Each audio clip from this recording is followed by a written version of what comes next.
Hello friends, welcome to my channel. હું ભાવના લાધાવાલા. આજે તમારા માટે લાવીશું સરપ્રાઈઝ લાડુ. આ સરપ્રાઈઝ લાડુ નાનાથી માંડીને મોટાને બધાને બહુ જ ભાવશે. હું તમને એના માટેની સામગ્રી કહી દઉં. આ ડાર્ક ચોકલેટ છે,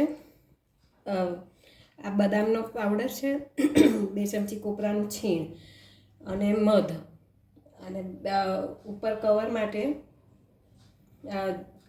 250 ગ્રામ ચણાનો જાડો લોટ, 250 ગ્રામ દળેલી ખાંડ, 150 ગ્રામ જેટલું ઘી છે અને એલચી પાવડર છે.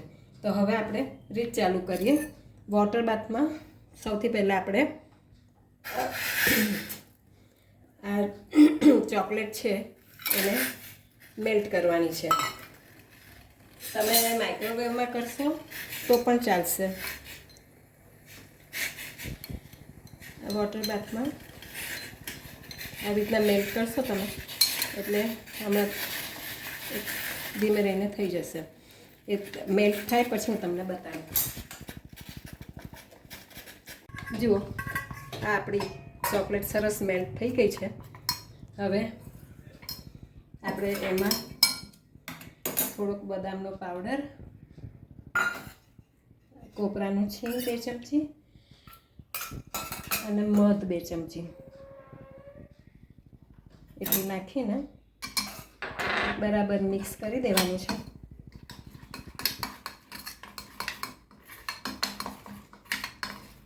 આ જો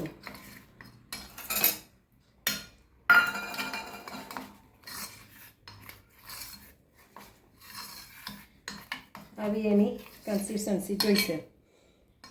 પછી જરાક ઠંડુ પડે એટલે હું બતાડું કે એના બોલ કેવી રીતના કરવાના છે. રણ બનાવ્યું છે એમાંથી આવી રીતના બોલ બનાવી દેવાના છે. હવે આ બોલને આપણે થોડોક વખત ફ્રીજમાં ઠંડા થવા મૂકી દઈશું, અને એ ફ્રીજમાં ઠંડા થાય ત્યાં સુધી આપણે એનું આઉટર લેયર જે કરવાનું છે એ બનાવી દઈએ. આપણે બહારના લેયર માટે બેસનના લાડુ જે બનાવવાના છે એમાં ઘી નાખ્યું છે કઢાઈમાં, અને હવે આ ચણાનો જાડો લોટ છે 250 ગ્રામ એ નાખી દઈશું. એને સરસ ધીમા તાપે લગભગ 15 મિનિટ સુધી આપણે સરસ શેકાવા દઈશું.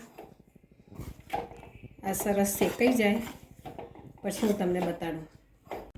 જુઓ, ધીમા તાપે મેં લગભગ 10-12 મિનિટ એને શેકાવા દીધેલો એટલે સરસ શેકાઈ ગયો છે. કલર પણ ચેન્જ થઈ ગયો છે અને ઘી છૂટું પડવા માંડ્યું છે, તમે જોઈ શકો છો.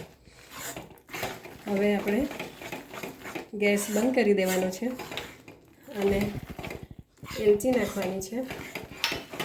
પછી 5 મિનિટ ઠંડુ પડે પછી આપણે દળેલી ખાંડ નાખવાની છે.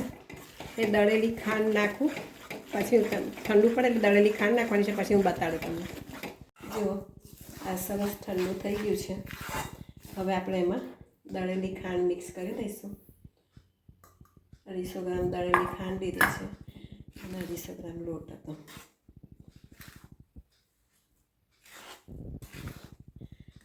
આને આપણે બરાબર મિક્સ કરી દઈએ.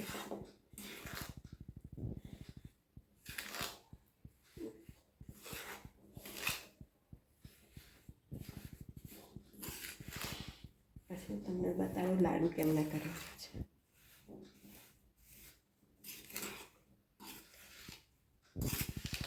જો, ખાંડ મેં મિક્સ કરી દીધી હતી અને સરસ આવી રીતના એ થઈ ગયું છે. એટલે હવે આપણે એના સરપ્રાઈઝ લાડુ વાળી દઈએ. પહેલાં આટલું થોડુંક લેવાનું છે બેસનનું, એમાં આવી રીતના થેપીને એની અંદર એક આ ચોકલેટનો બોલ મૂકીને પછી બંધ કરી દેવાનું છે.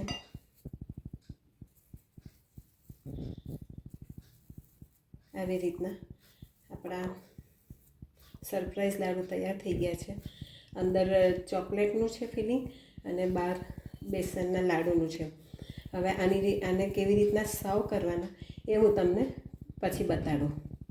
જુઓ, આ લાડુ આપણા તૈયાર થઈ ગયા છે.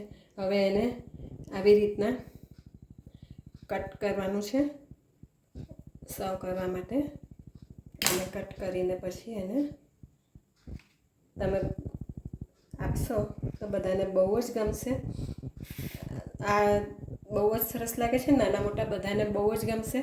જો તમને મારી આ રેસીપી પસંદ આવી હોય તો પ્લીઝ મને સબસ્ક્રાઈબ જરૂરથી કરજો અને બેલ બટન દબાવજો. Thank you.